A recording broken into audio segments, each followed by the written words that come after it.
1,33,00,000 మందిని అమెరికా నుంచి గెంటేస్తా, లాగి పడేస్తా, విసిరి పడేస్తా, ఒక్కొక్కడి అంతు చూస్తా, అందరి లెక్కలు తేలుస్తా.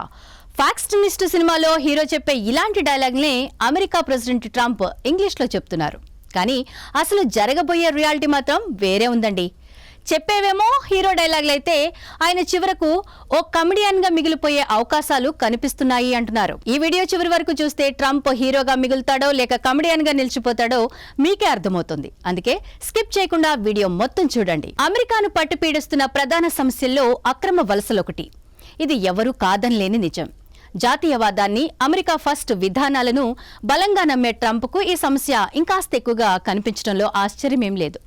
మొత్తం 1,33,00,000 మంది అక్రమ వలసదారులు నివసిస్తున్న అమెరికాలో ఇండియన్స్ సంఖ్య కూడా ఎక్కువనే చెప్పాలి. ఫ్యూ రీసెర్చ్ సెంటర్ లెక్కల ప్రకారం అమెరికాలో నివసిస్తున్న అక్రమ వలసదారుల సంఖ్య 7,25,000 మందికి పైమాటే. వీరందరినీ ట్రంప్ తన్ని తరిమేస్తాడని అంతా భావిస్తున్నారు. అయితే ఇదంత తేలికైన పని కాదు. నిజానికి ట్రంప్ తన తొలి విడత పాలనలో అంటే 2016 నుంచి 2020 మధ్య కాలంలోనూ ఇలాంటి ఆలోచనలే చేశారు.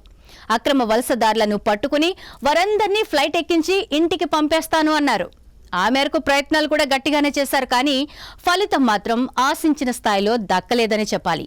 ట్రంప్ తన మొదటి విడత పాలనలో ఏడాదికి సగటున 2,67,000 మందిని దేశం నుంచి బహిష్కరించారు. ఇది ట్రంప్కు ముందు అమెరికాను పాలించిన ఒబామా కంటే తక్కువ నెంబర్ అనే చెప్పాలి.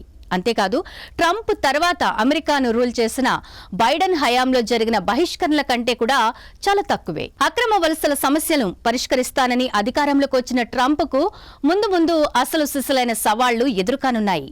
అక్రమ వలసదారుల నివాసాలను గుర్తించి అరెస్టు చేసి డిటైన్ చేసి తరిమి కొట్టడం చాలా వరకు అసాధ్యమనే అభిప్రాయాలు కూడా వినిపిస్తున్నాయి.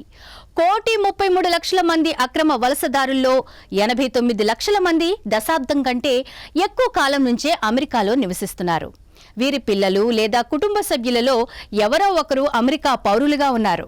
వీరికి బ్యాంక్ ఖాతాలు, సోషల్ సెక్యూరిటీ నంబర్లు కూడా ఉన్నాయి. కొన్ని చోట్ల హౌస్ ఓనర్లుగా కూడా ఉన్నారు.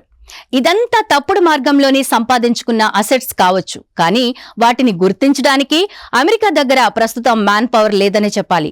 Immigration and customs enforcement ICE ద్వారా ట్రంప్ ఈ పనులు చేయాల్సి ఉంటుంది. ఐసీఈ అనేది అక్రమ వలసదారుల అరెస్టుతో పాటు బహిష్కరణకు బాధ్యత వహించే సంస్థ. వీరిపై బైడెన్ ప్రభుత్వంలో కొన్ని ఆంక్షలు విధించగా వాటిని ఎత్తివేసి ఐసీఈకి ఫుల్ పవర్స్ ఇస్తామని ట్రంప్ సర్కార్ చెబుతోంది. కానీ ఇక్కడ సమస్య పవర్ గురించి కాదు, మ్యాన్ పవర్ గురించి. 1,33,00,000 మందిని బహిష్కరించాలంటే ఐసీఈలో సుమారుగా 4,09,000 మంది కొత్త సిబ్బందిని నియమించాల్సి ఉంటుంది. ప్రస్తుతం ఐసీఈ సిబ్బంది సంఖ్య 20,000 మాత్రమే ఉంది. అంటే 20 రెట్లు రిక్రూట్మెంట్స్ జరగాల్సిందన్నమాట. దీనికి 82 లక్షల కోట్ల రూపాయలు ఖర్చవుతుంది. ఒక్క డిపోర్టేషన్ ప్రోగ్రాం కోసమే అమెరికా ఇంత ఖర్చు పెడితే అంతకంటే తెలివి తక్కువ పని ఇంకేముండదు అంటున్నారు.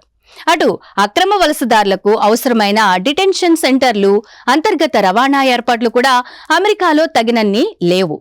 వీటి ఏర్పాటుకు కూడా లక్షల కోట్లు ఖర్చుంటుంది.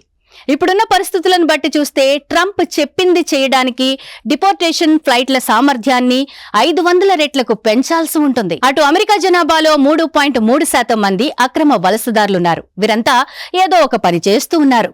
వీరంతా ఎక్కువగా వ్యవసాయం, నిర్మాణం, హాస్పిటాలిటీ, ఆరోగ్య రంగాల్లో ఉన్నారు. పెద్ద సంఖ్యలో బహిష్కరణ వల్ల ఈ రంగాల్లో కార్మికుల కొరత ఏర్పడి ధరలు పెరుగుతాయి. అప్పుడు అమెరికా జీడీపీ పడిపోతుంది. ఈ తీవ్రత ఎంత ఘోరంగా ఉంటుంది అంటే 2008 ఆర్థిక సంక్షోభం కంటే ఎక్కువగా ఉంటుంది. మరిప్పుడు చెప్పండి, ట్రంప్ హీరోగా మిగులుతాడా లేదా కమెడియన్గా నిలిచిపోతాడో? మీరే మీ అభిప్రాయాన్ని కామెంట్ చేయండి.